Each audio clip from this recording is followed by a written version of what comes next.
নমস্কাৰ অন্য এক খবৰলৈ আহিছো অৰ্ণৱ গোস্বামীক গ্ৰেপ্তাৰ কৰাক লৈ এইবাৰ পাঠশালা সাংবাদিক সন্থাৰ তীব্ৰ প্ৰতিবাদ বিভিন্ন স্লোগানেৰে উত্তাল কৰিলে পাঠশালাৰ ৰাজপথ পুনৰবাৰ জনাইছো অৰ্ণৱ গোস্বামীক গ্ৰেপ্তাৰ কৰাক লৈ এইবাৰ পাঠশালা সাংবাদিক সন্থাৰ তীব্ৰ প্ৰতিবাদ বিভিন্ন স্লোগানেৰে উত্তাল কৰিলে পাঠশালাৰ ৰাজপথ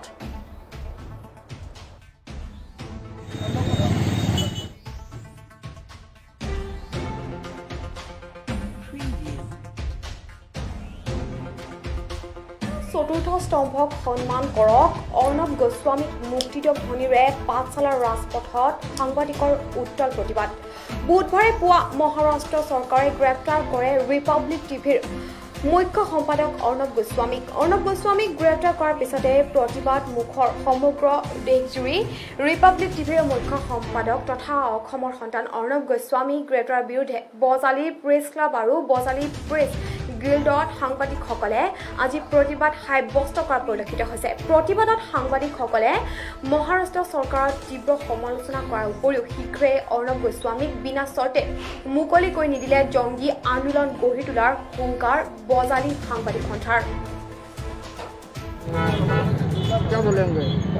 महाराष्ट्र सरकार ने जिस तरीके से अर्णव गोस्वामी को गिरफ्तार किया है उसका प्रतिवाद सारे दुनिया के शहीद हम पाठशाला से कर रहे हैं। हम लोग बोल रहे हैं महाराष्ट्र सरकार को आप बिना शर्त अर्णव गोस्वामी को रिहा कीजिए, नहीं तो ये जो आंदोलन शुरू हो रहा है सारे दुनिया के रिपोर्टर लोग आपके खिलाफ हो जाएंगे। आपको हम चेतावनी दे रहे हैं, आप अर्णव गोस्वामी को रिहा कीजिए। और अर्णव गोस्वामी आपको हम लोग बोल रहे हैं सारे भारत सारे जर्नलिस्ट आपके साथ है, आपके साथ रहेंगे, आपके लिए प्रतिबाद करते रहेंगे। महाराष्ट्र से जी सरकारे आसलते निजर व्यर्थता ढाकिবলৈ অৰ্ণৱ গোস্বামীৰ দৰে সাংবাদিকক এটা যি 2 বছৰ আগতে বন্ধ হোৱা কেছত যি ধৰণে গ্ৰেপ্তাৰ কৰিছে সেই গ্ৰেপ্তাৰৰ আজি বজালীৰ সাংবাদিকসকলে প্ৰতিবাদ সাব্যস্ত কৰিছোঁ।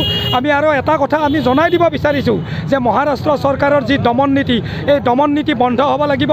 অৰ্ণৱ গোস্বামীক বিনা চৰ্তে মুক্তি দিব লাগিব, নহ'লে আজিৰ যি এই পাঠশালাৰ প্ৰতিবাদ এই পাঠশালা প্ৰতিবাদ সমগ্ৰ দেশতে হ'ব। আৰু মহাৰাষ্ট্ৰ চৰকাৰক আমি বাৰে বাৰে সকীয়াই দিব খুজিছোঁ আজিৰ এই আৰম্ভণিৰ যি আমাৰ প্ৰতিবাদ এয়া কিন্তু দেশজুৰি প্ৰতিবাদ হ'বলৈ বেছি দিন নালাগিব।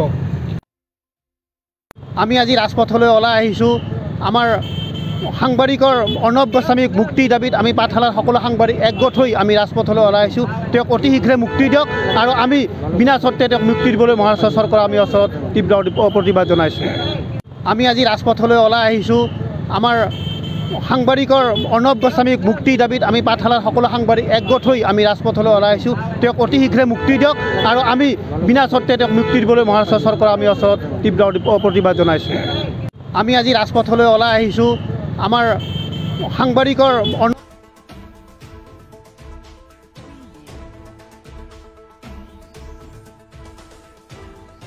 পাঠশালাৰ এই খবৰটোৰ সৈতে ষ্টুডিঅ' মজিয়াৰ পৰা বিদায় লৈছোঁ। পৰৱৰ্তী খবৰ বাবে তথা সতৰ্ক থাকিবলৈ চাই থাকিব আপোনালোকৰ প্ৰিয় চেনেল PI নিউজ। ধন্যবাদ।